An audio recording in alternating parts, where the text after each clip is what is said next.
Next, Peggy Freeman, constitutioncamp.org. Peggy, what are you doing this week to save America? Well, this week is Constitution Week. So this is one of my busiest weeks of the year.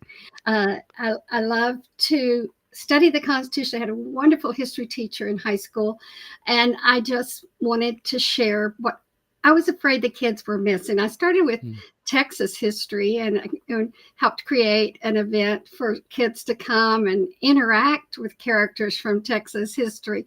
And then the next year, I knew I was able to get another group that I belong to, because I work within the groups I already belong to that have the same values and that have the same goals. And discovered my ancestors for the DAR. I was just overwhelmed with the thought that that's what they wanted to do also. They have websites that say, join us and we'll celebrate Constitution Camp together. So this week we're going to 4 schools. So real quick, DAR, Daughters of the American Revolution. Yes, I'm so sorry. So that's all right. So there's a whole process you have to provide them, prove to them, and then they go through all that. That is wonderful. And it's not as hard as you think. Most people have like 30 some odd that they can relate to that were in that time period. So it's not difficult to get into it, but you can also work with them. Like I have probably this week about 20 people that are going to schools at different days to different classrooms as different characters. And we'd love to do it first person because the kids really are engaged in that.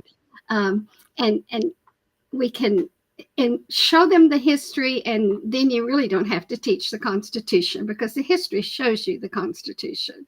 They were getting thrown out of their homes, so that's one of the things they wanted the most. They couldn't worship the way they wanted to in every state.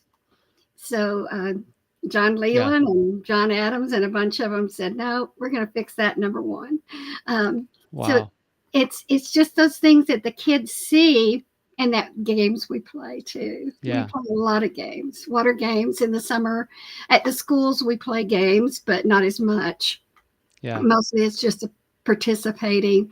It's fun. I mean, I live in a community of a lot of retired people, so that also helps. But if you look at your organization and look what they've got to offer, you're going to find some way to be able to share our Constitution, our history, our values, all of those things. That's awesome. Do you find that a lot of the, even the teachers, because it's like the phone game, I call you on the phone, I tell you a story, then you call Alice on the phone, tell her a story, then you call the next person on the phone, and then it gets back to me. It's like, it's a different story. It's a watered down version of the original. And I feel it's that way with religion and politics. It's that way with Christianity, if you will, and liberty. And I can't get mad at a lot of the teachers today because they themselves were not taught the Constitution. They were not taught natural God-given rights. Yes. And so do you find that they're kind of ill-equipped? Yes. We start with the teachers where we are going. I don't get to watch them teach. They watch us perform. So I don't know, but they are so good and their hearts are so open, and our community, there's a church on every corner. We're really blessed in that, but we've had issues a lot. So I try to go very carefully on, especially the teachers. I worked as a teaching assistant and a computers lab teacher and all kinds of things. But the thing I love, we start with 5 kings. And we interview them the very first day, if we can, at a school, if not at camp. We have our camp every summer. It's 5 days. It's like Vacation Bible School.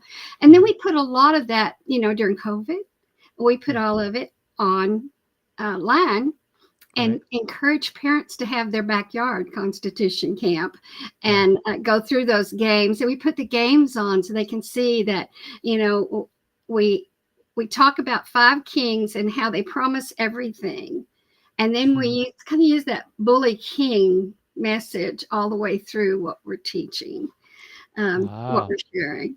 And then we go into, you get to your room and our room's locked and we have to go to the Liberty Tree. And so we do a little pretending there, which I'm still into that.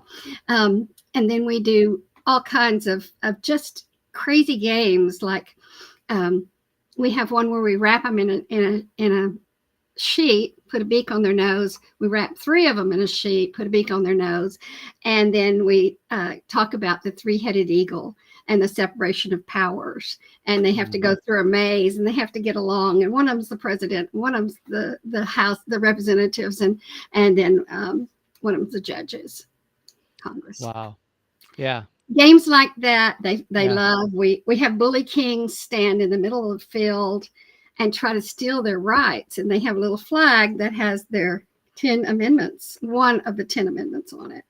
Yeah. They've got to remember it and remember the number.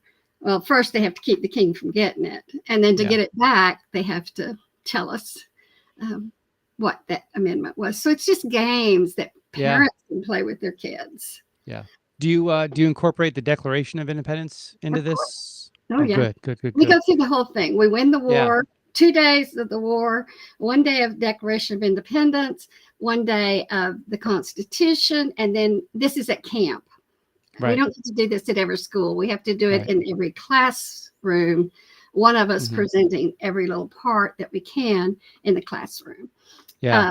And then the last day we have all the founders come, and they're dressed up, and I have pictures, but we can show them another day, you know. Great. Well, yeah, I highly recommend people go to constitutioncamp.org to check all that out. That is awesome. You know, I do a what I call the Save America training camp, and it's really for people who need a little bit of a reset to fully understand their natural God-given rights and how to protect them. And when you're talking about your rights and the 10 amendments and all that, I always train people on, I don't have constitutional rights. I have constitutional protections. Yes. The Constitution was written to protect my rights, not grant them. Yes. So that's why I asked about the Declaration of Independence, because it recognized our rights are from God. We're endowed by our Creator with unalienable. So I always tell, your rights are yours. They can't be taken away. They can't be given away. They are yours. That bully king can't take your rights away. However, he's trying, but you got to hold up this Constitution. Back off, king. This is my Constitution here, protecting my rights. Excellent. And that's awesome. Just one little word I can tweak. That I really appreciate you sharing that, because it does make a difference. And sometimes we don't realize that our words, just one little tweak. Yeah. I see when I do this training and I have these aha moments, I can see it in their eyes. I don't have a First Amendment right to free speech. I have a natural God-given right to speak my mind. The purpose of the First Amendment is to protect that right from being abridged by government. Yes. It's anyways, I love it. I'm so glad that you're in the classrooms doing that and giving these kids, and even I bet the teachers are learning a lot about this as well. Yeah. Well, sometimes so you're making kids teach me, and that comes from the family. It's the same thing as having the Bible back in school, and I love that, but I'd like to have it back in the home more. Thank you. Absolutely. Yes. Same way with the Constitution. Yeah. Yeah. Parents can teach more by just what they do in the evening. There's so many books. There's so many, I'm a writer also, and I know you wrote this wonderful curriculum. We can do things with words that are so powerful. Absolutely. So parents can find, and if a parent reads with a child, it's a proven fact. They learn, they do more, they go further in life if they read with them. Yes. Yeah. I've always said, and Alice, who I just had on a short time ago, I always tell her, it's like, is it any wonder we drop our kids off at government schools and they come out not knowing how the government's supposed to operate? Yeah. And not just how it's supposed to operate, but the restrictions placed upon it by the Constitution. Yes. So I'm so glad that you're in that realm, if you will, and teaching them about the Constitution. I always post on Constitution Day. I have a meme that I use every year that says, today is Constitution Day. Do you know what your government is doing? Well, I can tell you what the Daughters of the American Revolution are doing.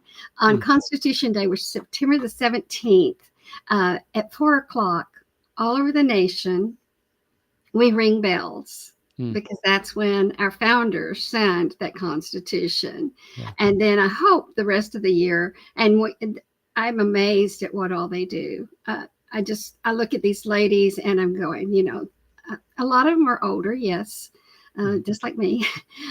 However, they're still doing what they can and Yes. everything they can.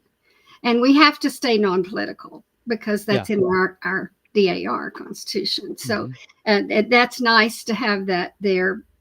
And, no matter how I feel on a certain day, I remember that the message is what we're doing. And That's someone great. else can fight the fight. I remember that hearing that story of Benjamin Franklin after the Constitutional Convention, probably after the 4 o'clock bell, walks out in the street. The story says a woman walks up to him and says, "Dr. Franklin, what have you given us?" He says, "A republic, ma'am, if you can keep it." Yes, exactly. So And I appreciate you. he called a democracy a mobocracy. Yes. Yes. Yes. I don't get my right, because the issue with the democracy versus republic is that in a democracy, the problem is the people choose your rights. Yes. Democracy and natural God-given rights cannot exist together, because my rights don't come from the majority of voters. My rights come from God. Yes, exactly. Yeah. So the Daughters of the American Revolution also has a website for teachers to use their curriculum for the Constitution, their curriculum for history, and it's really good. I mean, there you can tweak it however you want to, but it's good. It's solid. And they also have other things that you can do with your family to help celebrate not only Memorial Days and important days, but especially the Constitution. Peggy, thank you so much for signing up for an interview. Thank you for your service to the country, your service to the Constitution, and to the next future generations. We're depending on people like you across the country to do this, to pass on the message of liberty, and I cannot thank you enough.